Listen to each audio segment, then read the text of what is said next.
Hey, welcome back to my channel, or welcome if it's your first time here. I'm Fionuala, and I'm sitting in the secret garden at Cottage Gardens at Petaluma. Today we're going to talk about what do you do in your garden in September, because it is September and we're gardeners and we want to know what we're supposed to be doing right now.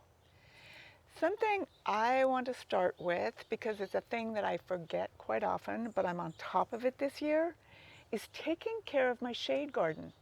Because as the weather starts cooling down a little bit, you tend to maybe not be in the shade so much, but your shade shrubs need attention, need a little bit of care, and September is the time to do it. So for azaleas, you're going to want to give them some food right now to get them all fed and ready to give you beautiful blooms next spring and summer. So what I recommend is a fertilizer low in nitrogen but higher in the potassium and phosphorus. You also want to feed your camellias. This is the final feed of the year for your camellias. Most of them are beginning to bud up and get ready to start producing fabulous blooms in the winter and the early spring. Another thing about camellias, I want to remind you all, make sure you're really watering them right now. When they're established, camellias are actually pretty drought tolerant, but just picture it. They're making buds. You want nice big fat buds so that the blooms are nice and big and full and gorgeous when it's time for them to bloom. So double check in your irrigation, double check that they're getting adequate water, and just stay on top of that one. The food I recommend for them is pretty much the same one for the azaleas, so you're covered there. Hydrangeas, oh my goodness. Hydrangeas do make life difficult because they've got such a complicated pruning routine if it's one kind or another. Actually, it's not that complicated. It's just hard to remember.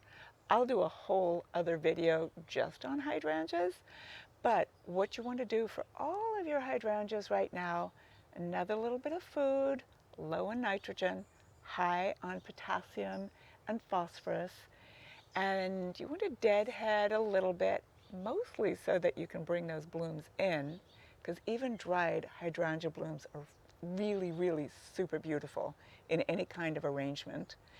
And then the final thing I want to say about hydrangeas is if you've got a mop head that's always turning out pink and you want it to be blue, September is the time to give them aluminum sulfate. You want to do that right now and you will be rewarded with amazing blue blooms. So other things in the shade garden, just deadhead your perennials to keep them blooming a little bit longer. Feed those perennials one final little bit of food. Again, I prefer going low in the nitrogen because you don't want to push too much amazing green growth as we're going into the dormant season. But they do appreciate some food. So you can use compost, mulch with compost, or you can use a really nice, good organic compost. So that's it with the shade garden. We can move on to sunny gardens. In the sunshine in your perennial garden, what you're going to want to do there is, of course, keep deadheading, keep on removing the spent flowers to keep your perennials blooming for as long as they possibly can. Good idea to give all your perennials one final dose of fertilizer going into the cooler months. Mid-September is the time that I tend to do it. I kind of go out and, deadhead everything, go out there with my fertilizer at the same time, knowing this is kind of it. I'm putting them all to bed right now. Apart from one more dose of compost in late October. That's what I do. And I check the irrigation because everything's kind of tired right now out there. It's coming towards the tail end of the growing season. We've had some heat this summer, some scorching, some tired plants. You want to make sure that irrigation is still going until our fall rains start up again. In the perennial garden, of course, it's also a really great time to edit get rid of anything you're kind of tired of, make space for some new additions, because fall is a fabulous time to plant perennials. Really, really is. Like pretty much any long-term, good-looking perennial, great time to plant it. It'll put down its roots, it'll get all ready, and give you fabulous blooms next spring. So that's kind of my main thoughts about the ornamental garden. I'm trying to think what else I need to tell you about. Can you remember, Kay? What else did I plan on talking about today? There's something about debudding camellias here. Oh, yes. So it is very hard to debud a camellia, really. If you see all those buds on a camellia, let me back up ever so slightly. A camellia is going to have a lot of buds on it. Those round, fat buds, they are the ones that are going to open up into a flower. Those skinny, pointy ones, they're going to open up into a leaf. Leave the leafy ones alone. You want all the leaves you can get. The round, fat, little round, fat, gorgeous buds, they're going to burst open and give you beautiful, beautiful blooms. Some people believe in debudding a camellia. Say you've got a camellia bush and you're seeing a cluster of 5 or 6 of those bloom buds. Some people believe you should take at least 2 or 3, if not 4 of those bloom buds off that cluster so that the remaining ones open up into extra big, spectacular blooms. I, for one, have a very hard time doing that. I like to let the camellia do what it's going to do and produce as many blooms as possible. I get a real big kick out of that. So I don't debud them, but I have gardener friends that swear by it. So think about what you want to see and what you want to get from your camellia next winter and spring, and then make your decision based on that. Mulch is another thing. We talk about that a lot throughout the year. We're living in Northern California here, Zone 9B. We have hot summers. Hopefully we're going to get some fall and winter rains, fingers crossed. If you haven't already added mulch to your perennial beds or your shrubby borders or your shade garden, it's a great time to consider doing it. One, it suppresses future weeds that will, I guarantee you, pop up once the winter rains start up. But two, as it breaks down over time, it slowly adds nutrients to your garden beds, to your perennial beds and your vegetable beds. So mulching is a great time to do it. September, you're going to start seeing arriving in your store or your favorite nursery, you're going to start seeing the spring bulbs showing up, spring blooming bulbs. So daffodils and tulips and hyacinths and crocus and bluebells, all your favorite harbingers of spring, the bulbs are going to start showing up. Ours are arriving mid-September, any day now, so keep an eye out for it and plan on your spring garden. Seems like an odd thing when we're still at the tail end of summer and just beginning of fall to already jump forward and think about spring, but it's actually the best time to do it. You're going to get the best selection of bulbs, the healthiest selection of bulbs, and you can start planning on 2025. One thing to look for when you're getting bulbs is firmness. You don't want squishy bulbs. You don't want damaged bulbs. You want the paper on, your daffodils and your paper whites. And I'm going to say don't overdo it because I've overdone it so many times and then I can never get around to planting them all. Plan properly if you possibly can and then go for it. And one thing I wanted to say about bulbs in general is they come to us pre-chilled. So you don't need to stick them in your fridge and wait on planting them. They are pre-chilled. But tulip bulbs and hyacinths, they actually appreciate an extra little bit of pre-chilling. So when you get those, pop those back in your fridge for another 4 or 5 weeks. The benefit they get from being back in your fridge is you're going to get extra long stems on them, which is what you want with a tulip and what you want with the hyacinth. I've grown so many hyacinths that are little squatty things until I learned that trick. And it's so great. And there's nothing like the fragrance of a hyacinth.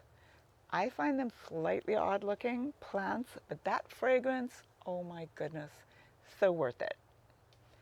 And then back to bulbs, it's almost time to plant garlic. You're going to start finding garlic available. Ours is coming in, I do believe, the very last week of September. I've got an incredible selection for you. Really weird ones, good ones, stuff you don't find in the grocery store.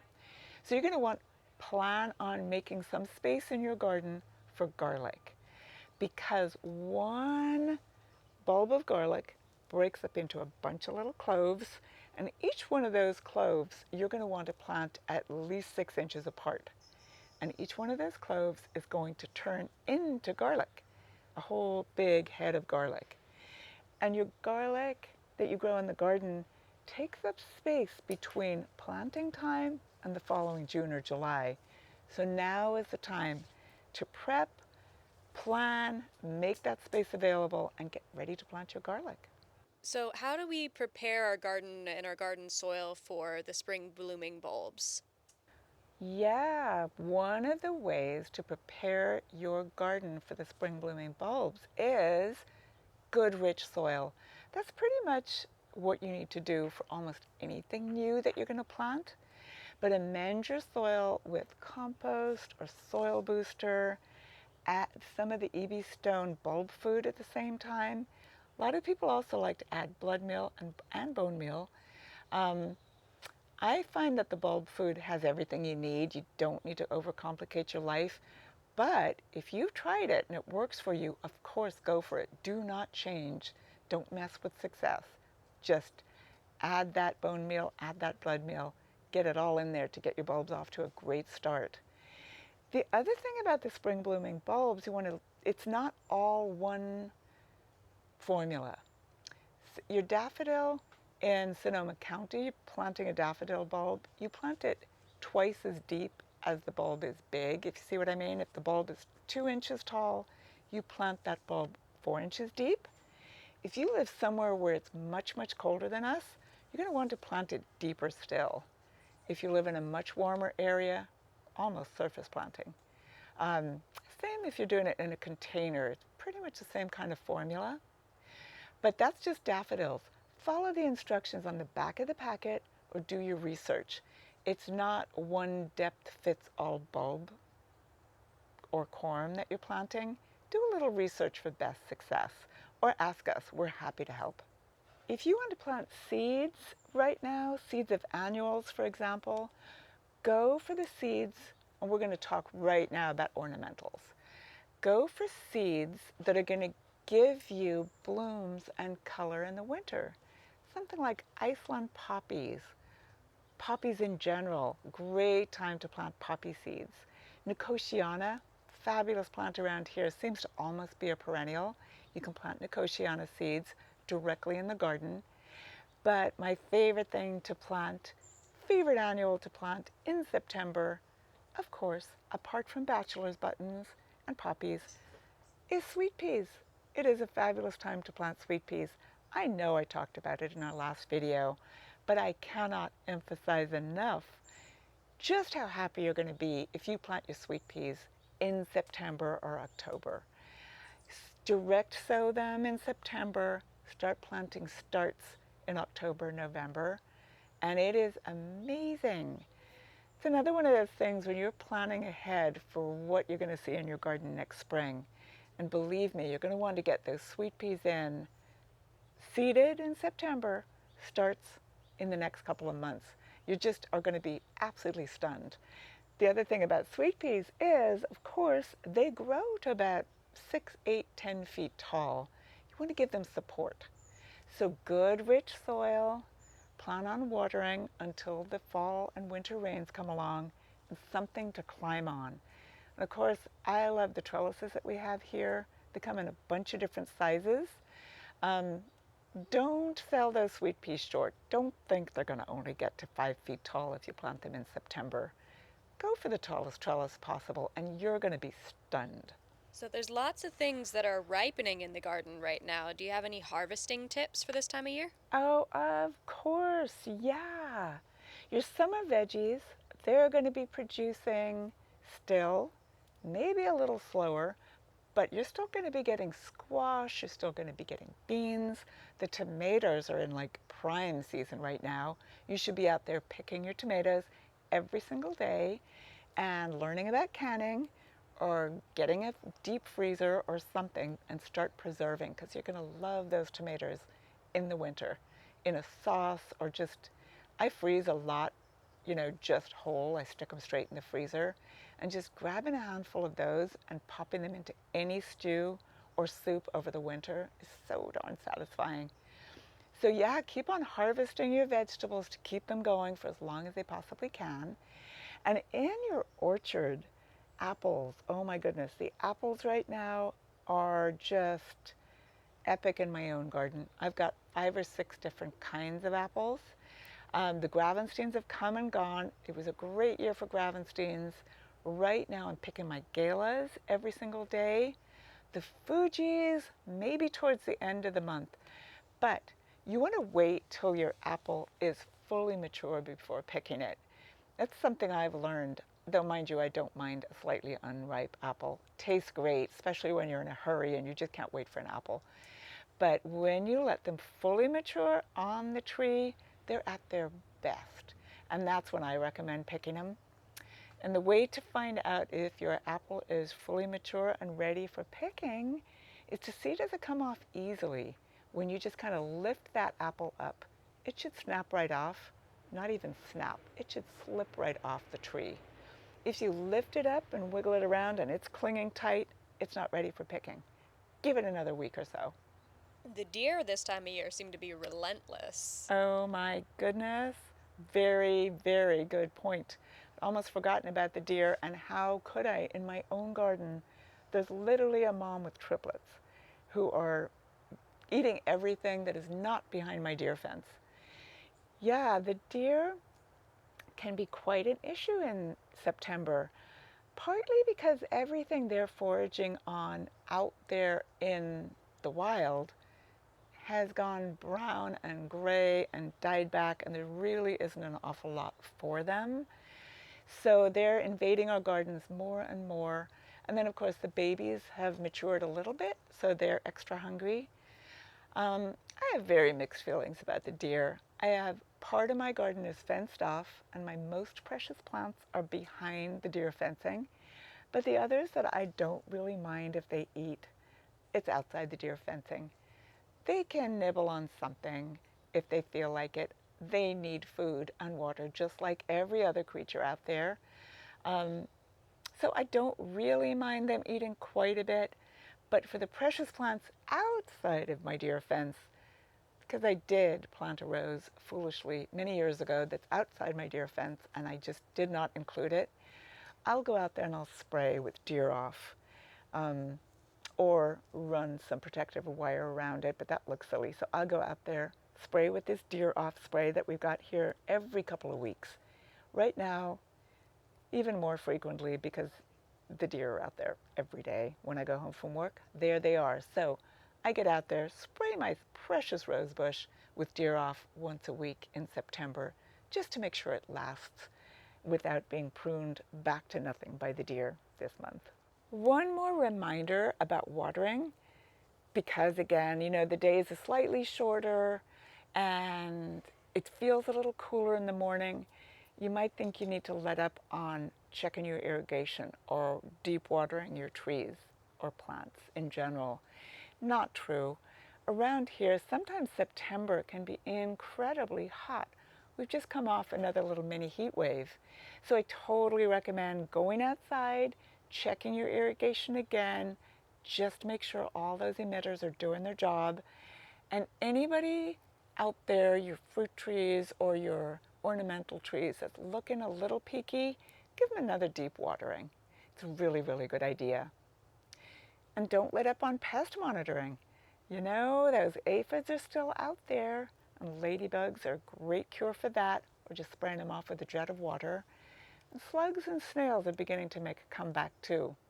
Earwigs are still out there. And like I said before, deer are the major pest in my garden, and gophers. Oh my goodness. Second, third generation of gophers are carrying on out in my garden. So yeah, I've been being extra careful to plant anything new in a gopher cage, and I've been considering trapping if my cats are not keeping up with the job. So there we go.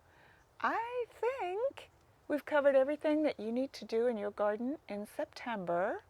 Of course, if you have anything to ask, please do so in the comments or shoot me a quick email, or of course come on in and visit. I'm Fionnuala. I'm here at Cottage Gardens. Happy to answer any questions. My staff is amazing. We're all happy to help you anytime at all. You can find me at Cottage Gardens or on my Instagram page or Facebook.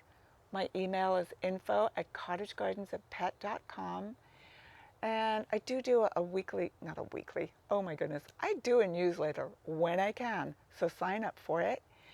But please come on in and visit. The experience is so well worth it, and we can't wait to see you. Bye-bye.